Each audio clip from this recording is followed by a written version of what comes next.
Have you ever felt guilty for just sitting still? For not doing anything? In a world that screams at us to be productive, to hustle, to optimize every single minute, the simple act of doing nothing can feel like a rebellion.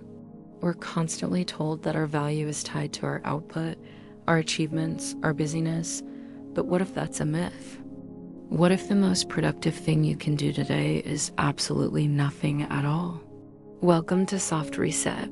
Today, we're going to explore the quiet, gentle power of stillness and how it can profoundly change your life for the better. We live under the tyranny of the to-do list. From the moment we wake up, our minds are racing. Check emails, make breakfast, get the kids ready, rush to work, meet deadlines, hit the gym, plan dinner, prepare for tomorrow. The list is endless. This culture of constant productivity creates an undercurrent of anxiety. We feel like if we're not moving forward, we're falling behind. We multitask through meals, scroll through our phones in every spare second, and even our downtime is scheduled and structured with activities. This relentless pressure to be on all the time is exhausting. It leads to burnout, mental fog, and a deep sense of disconnection from ourselves. We become human doings instead of human beings. This isn't a personal failure.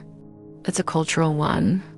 We've been conditioned to believe that an empty space in our calendar is a problem to be solved, rather than an opportunity to be embraced. The truth is, our minds and bodies are not designed for this nonstop pace. We need rest. Not just sleep, but conscious, intentional rest. Stillness. So what happens when we dare to stop? What are the real benefits of intentionally doing nothing? When we allow ourselves to be still without a goal or a task, our nervous system finally gets a chance to switch from fight or flight mode into rest and digest. This is where true restoration happens. Physically, our heart rate slows, our blood pressure can lower, and our muscles release tension. Mentally, the benefits are just as profound. When you're not constantly bombarding your brain with new information and stimuli, it has the space to process, to sort, to make new connections. It's like tidying up a messy room. Suddenly, you can find things again. Your thoughts become clearer. Emotional regulation also improves. By sitting with our feelings without the immediate distraction of another task, we learn to observe them without judgment. We build resilience. We become less reactive and more responsive to life's challenges.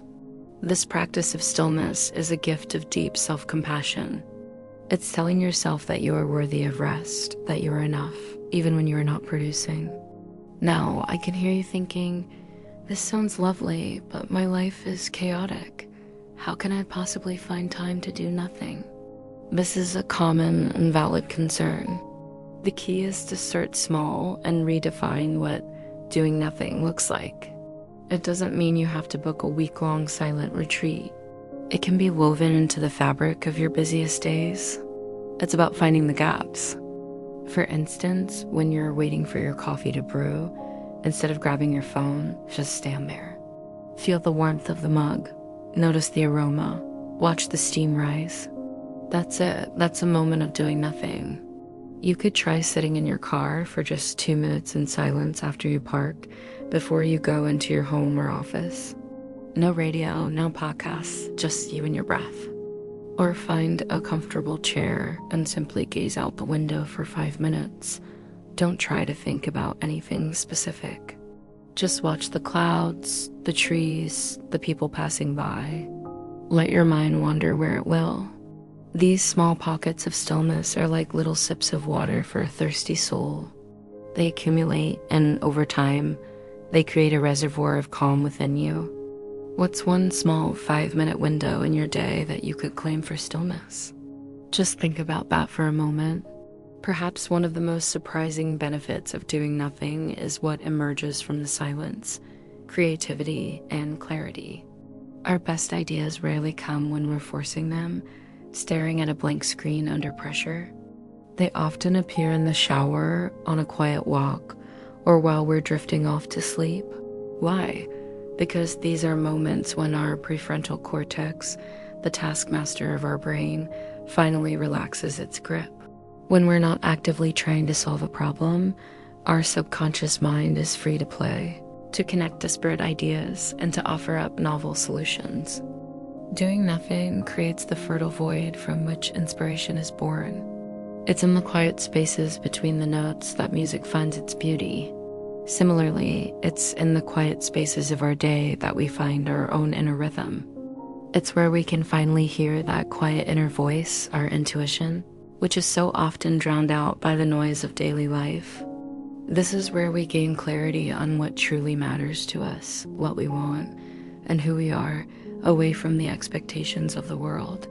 It's not about being empty.